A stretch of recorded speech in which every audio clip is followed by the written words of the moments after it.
एका एका घरातून 300 300 400 400 नावांची नोंदणी मतदार यादीत झाली.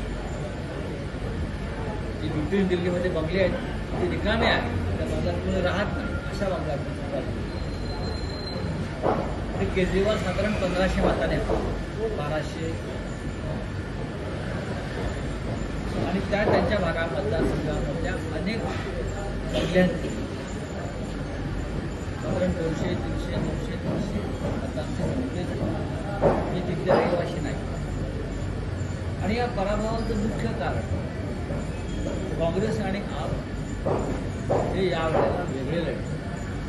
आतापर्यंत ते वेगळेच लढत होते, पण ह्यावेळेला शत्रू अधिक ताकदीनं आपल्यासमोर लढतो भाजप याचं भान जर ठेवलं असतं आणि आमच्या इंडिया ब्लॉकमधले 2 प्रमुख पक्ष एकत्र आले असते तर नक्कीच आजचा निकाल वेगळा दिसला असता.